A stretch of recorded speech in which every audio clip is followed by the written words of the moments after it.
Hamburger gravy was a good day. Shout out to Connie, who was our cook at Winston Middle School. Connie was absolute dog in there, and pizza day was always good.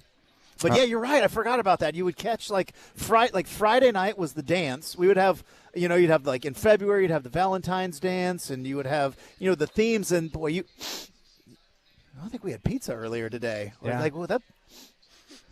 I think that's lasagna. Did we have lasagna? Yeah, we did. We had lasagna earlier today. All right, third quarter just got underway. A big stop for Arizona State defensively. Texas 3 and out in their first possession, which is critical. 19 yards rushing for the Longhorns in the first half. 20 minutes of possession for Arizona State. Yeah. But they give up a big play on special teams, a punt return for a touchdown, and they miss a field goal. They're down by 2 touchdowns, but the way they're playing defensively, they have to feel good, and there's still plenty of time to get back in this game. So let's see if Arizona State's offense can get something going. Now, in that first game with the Ducks and the Buckeyes, I thought 2 things. Oregon's ability to shut down the run in the second half, and then Dylan Gabriel throughout the game, the big plays down the field. Yep.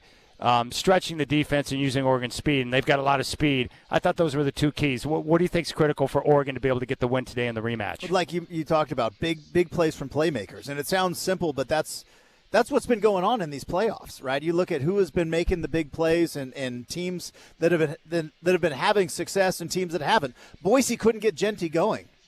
He's their biggest playmaker. Yeah, he had over 100 yards, but for him in a playoff game, you have to say, boy, Penn State really shut him down. Scatterboo right now still looking to bounce one and to break one. Arizona State needs that. You need from your big playmaker, and I think for Oregon it's going to be Tez Johnson. I think you saw that in the Big Ten championship. I think Tez Johnson is going to be the guy because I think Evan Stewart is going to draw probably the most attention from Ohio State's defensive backfield, and I think Tez Johnson could have a big day. You saw Sadiq. He's been the backup tight end, but Ferguson got banged up, and it feels like they're both kind of 1A, 1B, and he saw that hurdle. I think he could be prone to, but you mentioned the key. It's Dylan Gabriel's legs. Dylan Gabriel's legs is the X factor, and you saw that late in that Ohio State game as well, is that he was able to take off and run and get a decisive touchdown, and that's going to be huge. This is going to be Dylan Gabriel's legs in this game. What I love about Gabriel is that obviously he can run and pick up yards with his legs, but when he's moving around, he's not looking to take off and run. He's trying to buy some time to let things open up downfield, and there's a difference between a running quarterback and a scrambling quarterback that's looking to make plays downfield. That's Gabriel, man, and he's so good on the move, delivering the football on time and on target. He's accurate, but he did it in the Big Ten championship game. His ability to buy time and open things up for his receivers, I thought, was one of the big differences. Well, and I think he's patient to where it drives me almost crazy, but that's why he's the quarterback and I'm the crazy fan sitting on the couch. It's because I'll sit there and scream at the TV, or I'll be at Otto's like, run, take off, run. But no, buying time, finding a receiver, because again, just waiting for that 1 or 2 opportunities, because if you take off too much, then you give tells, then you can you can throw off your receivers, you can throw off your offensive linemen who may get downfield too. The fact that he saves it almost in the back pocket in case of emergency run, and he does it in the fourth quarter when you're going to need it. And I thought he's been great all year, being patient, because a lot of guys who have the ability to run, they want to go first read, second read, go. He's been real patient, and then he waits until that fourth quarter to take off and use his legs. If Oregon gets the win today, how much do you think that would help them in their continued mission to win a national championship? Because if Ohio State very well could be the most difficult team that they play, or the most difficult matchup on their pathway, I'm just wondering how much confidence that would give them to get a second win against Ohio State as they get ready for their next matchup, potentially Texas, and then maybe Georgia or Notre Dame. Yeah, I mean, from a couple of standpoints, like you mentioned, beating Ohio State twice in the same season, both when Ohio State's favored in those games, and don't think that hasn't been brought up, in that Oregon locker room and throughout all these practices leading up to that game. So I think that would be huge, and I think also looking forward, like we can talk about this year. This is going to be the hardest national championship for anybody to win, because we've never seen a 12-team playoff, let alone a team in Oregon that's going to have to essentially play a neutral site game and 2 road games if it works out to be Texas and Georgia. But if you get to the Final Four, you're going to win the battles of the transfer portal in going into next year, because to me that's the key, right? Nick Saban's brilliance wasn't that he won all the national titles. It's unbelievable. It was the fact that every single year you could count on Alabama being there when Nick Saban was their coach. Every single year, if Kirby Smart's going to be the coach at Georgia, they're going to be in the mix. And Oregon is getting into that territory. So I'm not saying anything about, you get to the Final Four and you're good. But you ask, what's the next step to being one of those teams that is going to be around every single year?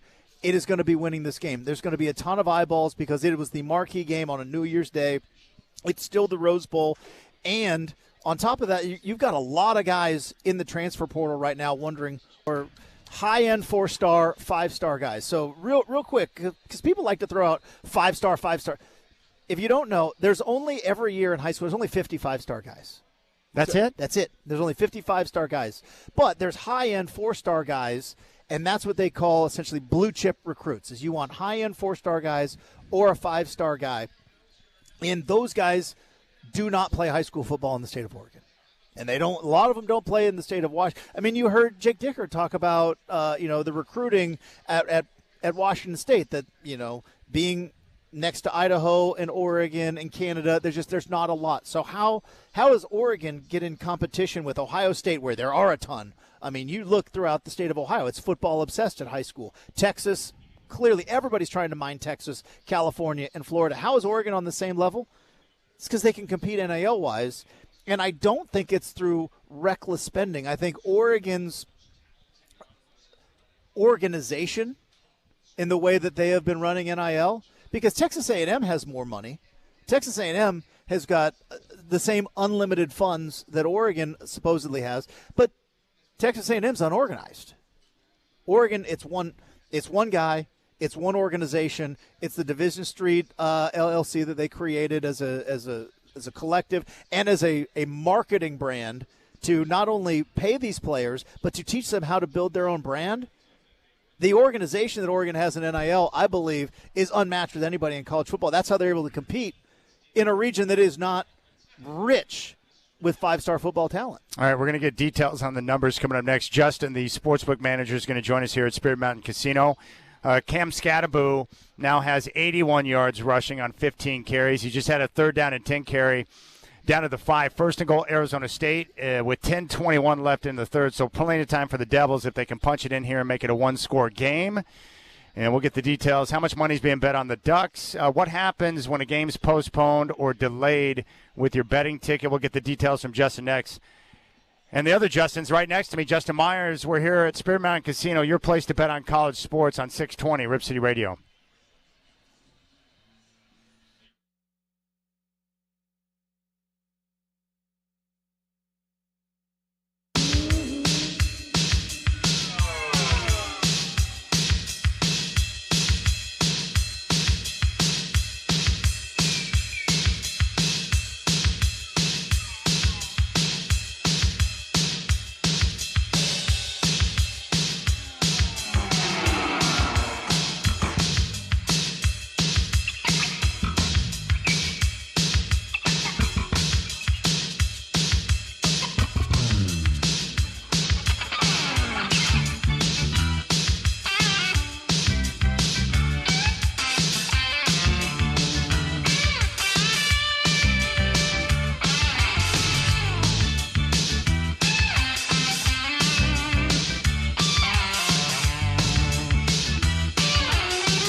All right, Justin Myers, Chad Doing with you here from Spirit Mountain Casino, your place to bet on college sports.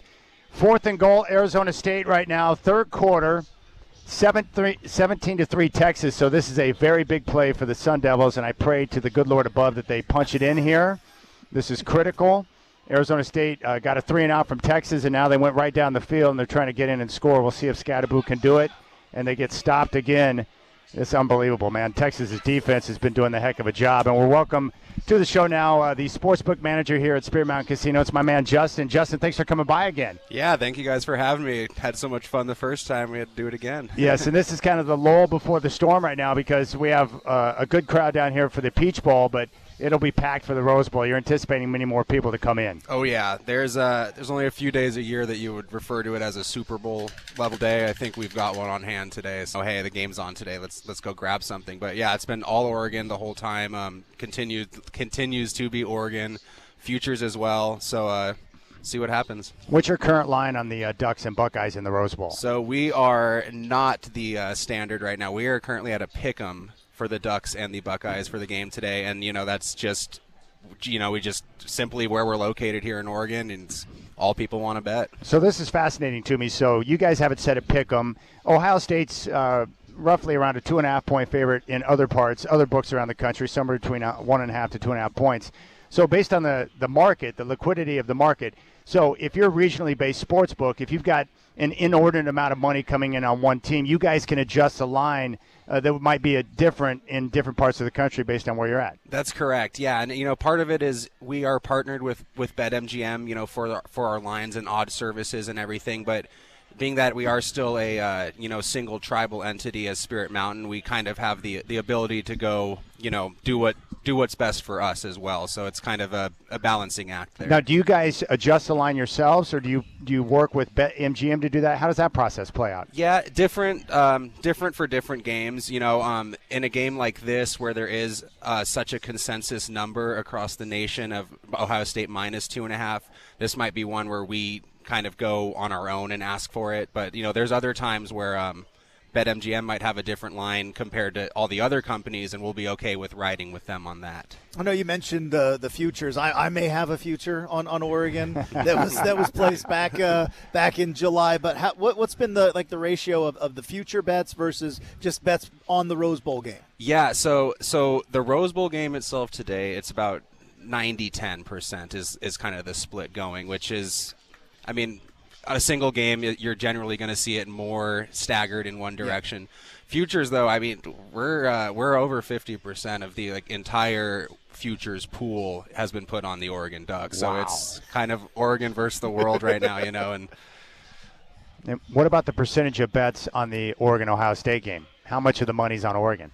So that's where we're at. We're seeing about 90% there on Oregon. So it's, even with the line being a little different, So an Oregon win would be interesting. It would be, yes, interesting is one word to say there. All right, Arizona State has just recorded a safety. They got stopped on 4th down near the goal line, and they've just gotten a safety. That could be exactly what they need. Boy, Arizona State's defense has been absolutely terrific today. What was the betting consensus on Arizona State, Texas in the Peach Bowl? This one was also pretty lopsided. A lot of Texas action. And I think, just the way that we saw last week play out with all the favorites winning big. Penn State yesterday, they won. The score was a little more deceiving than how the game actually went. But I think it's a very favorite-heavy betting kind of cycle right now. And what do you notice with bettors? Are they afraid to lay big points, or are they pretty comfortable with it? Does the public tend to go with favorites, or does that change based on how big the point spread is? It tends to go with favorites, absolutely. I think the higher the point spreads get, people start getting hesitant, like, are they going to pull out their starters at some point? Are they going to, be resting in the second half? But, yeah, the smaller the point spread, generally, the more action you'll probably see on the favorite. That's interesting. We're talking with Justin, sportsbook manager here at Spirit Mountain Casino. I think this is important to note. You cannot bet on college sports through Oregon Lottery. So you have to find other places to do that. You guys offer not just the games, but the props. You've got everything that a bettor might want when it comes to college football. Correct. Yeah, we've got props. We've got the futures. Even earlier in the year, you got things you could bet on who's going to win the conference. Regular season win totals. Player props are a thing, that even get offered now for college as well. So yeah, there's a lot of different offerings. I've been curious about this. The more that betting becomes legal nationwide, and the more that people can use their phones, and I know in the NFL they have a very strict injury policy, right? And it is questionable, it's probable, it's out. You have to declare it. And even in the practice participation, I've been an Oregon fan my entire life. Oregon does not like to talk about injuries at all, as if they don't exist, right? I don't even know if that guy was here or not. How do you guys factor that in? Because I know some coaches are open, and we'll talk about injuries. Some conferences, I know the Big Ten technically you're supposed to, but that's been fudged a little bit. How do you handle it, especially with affecting a line like that? Yeah, and it's seen a few different things there as well. Sometimes you'll hear on Monday or Tuesday that like a quarterback, he might be questionable for the game, and then when he finally does get ruled out, maybe Friday or Saturday, he's ruled out and the line doesn't move, and people are like, well, and that's kind of where you get the, well, what did they know that we didn't know type thing.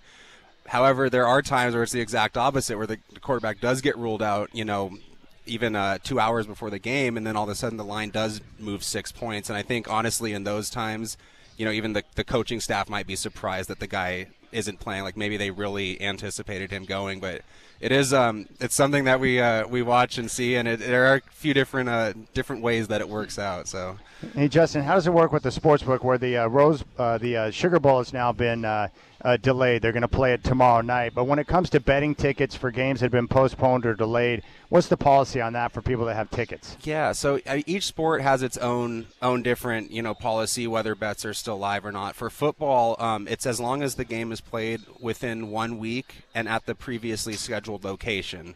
So, as long as they'll be playing in the Superdome tomorrow, so all bets that have been placed on this game up to this point, they'll be live, they have action.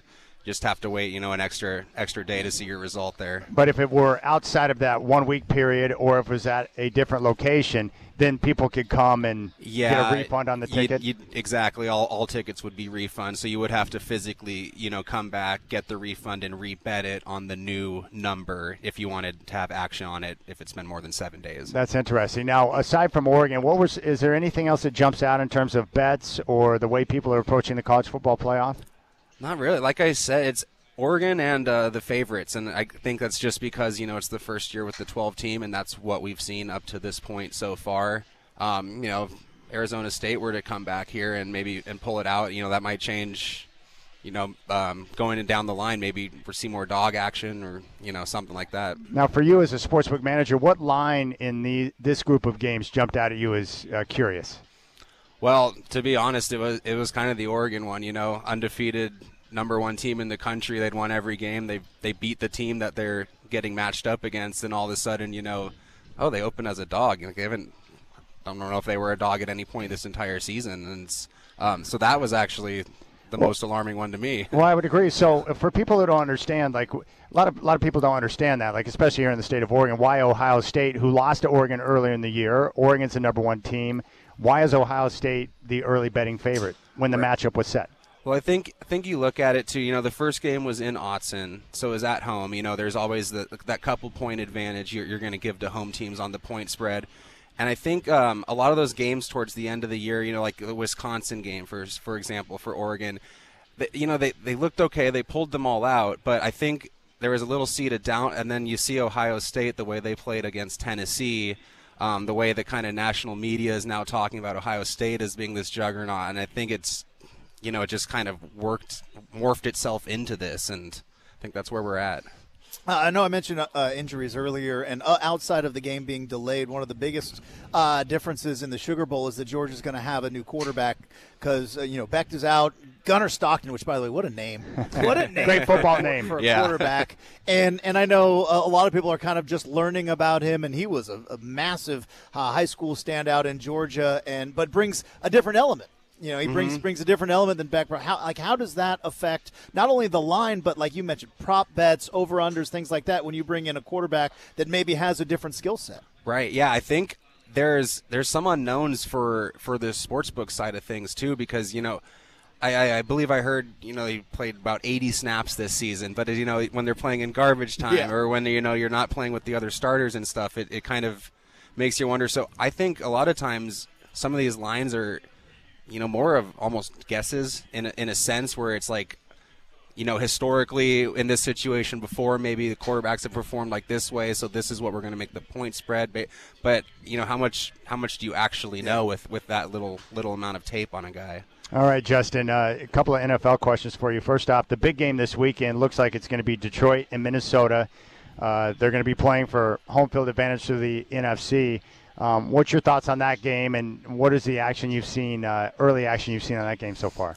Yeah, so I think with the Lions being, how historically bad they were for so long, the Lions have kind of turned into one of the new America's team in a sense. Yeah. So we've been getting Lions bets. We were getting futures over summer. We've taken them all year.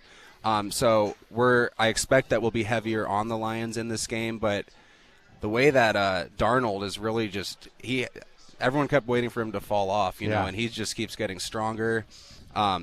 It's going to be a really good game. I mean, both teams obviously want the one, because if you lose, you're all the way down to the 5, and you're playing on the road. Yeah. And it should be a smash mouth game. How tricky is the Week 18 games in terms of good question. certain teams are completely mathematically eliminated? You need teams A, B, C, D, and E here. They all need to win, so of course they're going to win. These teams aren't playing for anything. That they want to lose and improve their draft stock, and then 3 of those dogs go out and smoke those teams. And it's kind of every year it just seems to be mayhem. There's no consistency in Week 18. You're going to have some upsets. You're going to have some teams win by 30 points that should win, and you're going to have a lot of things in between. And one thing I always remember is a couple of years ago, I believe it was Lovie Smith when he was coaching the Texans the last game, and he had already been notified that he was going to be let go.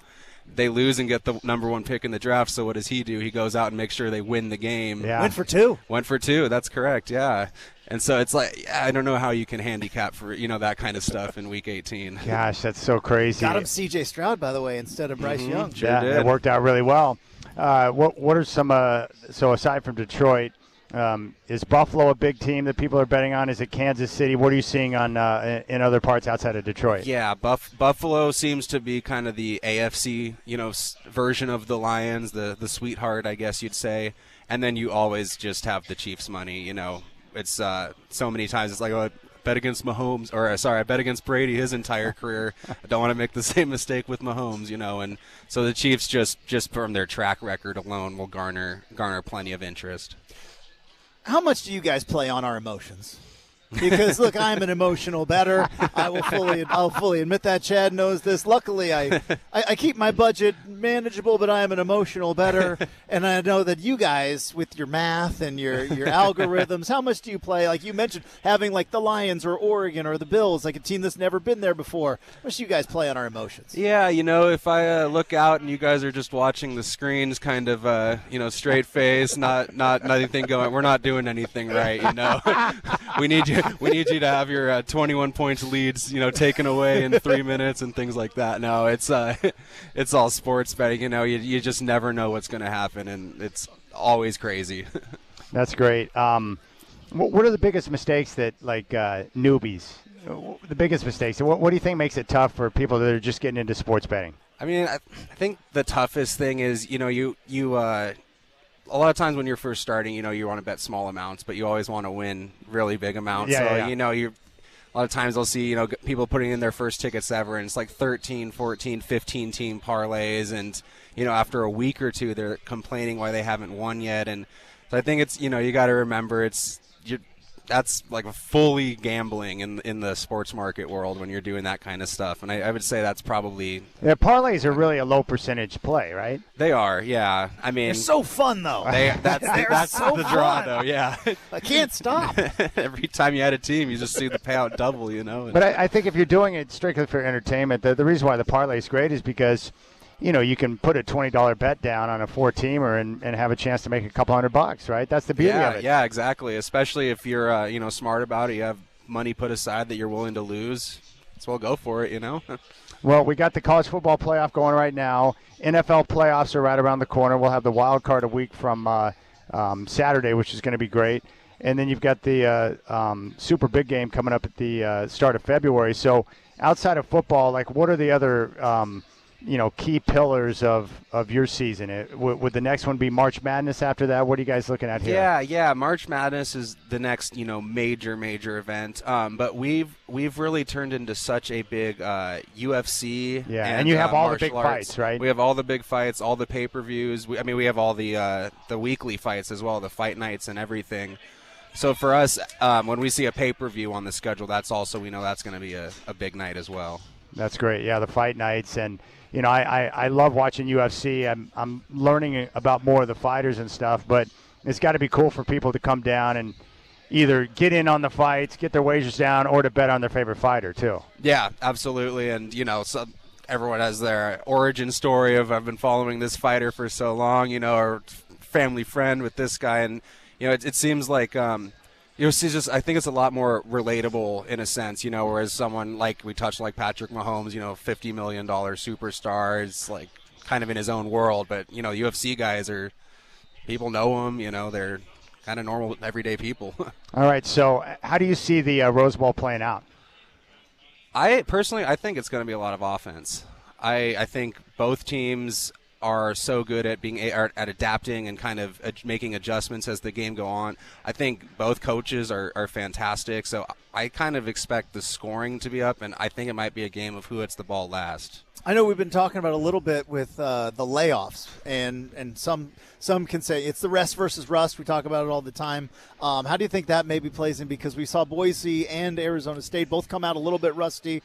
Might also have been their opponents in those games, but how do you see that with Oregon with more of a layoff than Ohio State? Yeah, I'm kind of on the fence there because part of me, I do want to have a team that you didn't have the rest. You kept up, you kept your rhythm going, stayed consistent.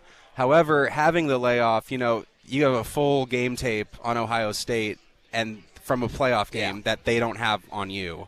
And so it's, I guess only time will tell, if what the benefit is there, but I think I'm kind of 50-50 on it myself. All right, so you've got it all. This is your place to bet on college sports. All the UFC fights, all the big fights they show here. You can hang out in the sports book and watch the fights and be able to wager on them. We got the NFL final weekend of the regular season coming up on Sunday, and then the wild card will be shortly thereafter, and, of course, the Super Bowl coming up at the start of February, and you can get down on all of the action here. It's our man Justin from Spirit Mountain Casino, the sportsbook manager. Anything else you want to get out to the masses before we let you roll with the rest of your day? No, let's have a good day and quack, quack. Yeah. Thank you so much for having us down here, buddy. I appreciate it. Thank you guys as well. Appreciate it. All right, we'll keep things rolling here. We're live at Spirit Mountain Casino, your place to get down on college football here on 620 Rip City Radio.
Yeah, this Peach Bowl is really frustrating me.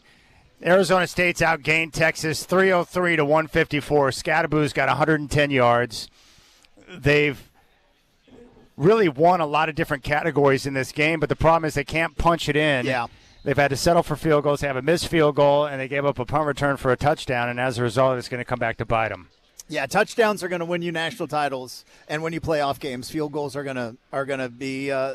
I mean, it's good to get field goals, but yeah, I don't think you're going to win playoff games kicking field goals. I think you're going to have to score touchdowns. Here's a question for you as we continue to move forward. I would expect the playoff to expand after next. Still put the conference champions in. Now I wish they'd change the seeding. I don't think conference champions like Boise and Arizona State deserved a first-round bye. Like, Boise clearly did not deserve to be the 3 seed in this tournament. They deserve to be in it. Yeah. They should be there, and a group of 5 should be represented. I think that makes for a better overall playoff, but they shouldn't be granted and gifted a first-round bye because of the way they're ranked teams. I think that's what's got to change is the way that this committee ranks teams. I said it last time we were on, and I'm going to say it again because Penn State is now sitting in the national semifinal. You think Penn State's better than Ohio State? Because I don't. I don't either. And so how is Penn State ranked or seeded above Ohio State? It's because they're going off of old, antiquated AP polls in the way that they rank and seed teams. When if they weighted the conference championship games too much. Yeah, and if you looked at even at the end of the season when Ohio State, laid an egg against Michigan, what would be the Penn State Ohio State line at a neutral site?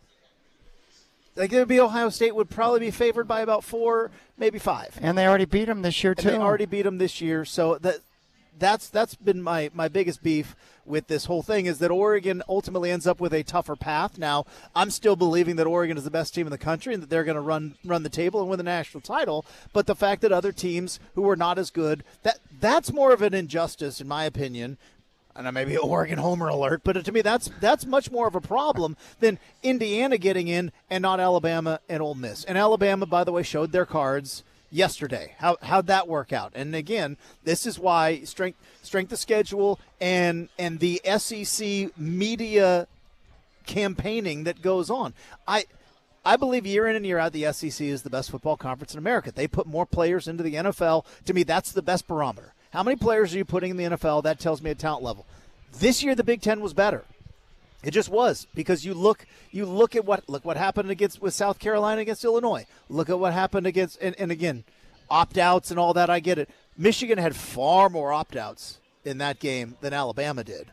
So I think the committee got it right with the teams that were in there. You're going to get some clunkers. They got to change the way they rank and seed these teams. All right. Rose Bowl is coming up here just after 2 o'clock. How do you see the game playing out, and who's going to win? I mean, I'm fascinated to hear that Justin last segment talked about offense.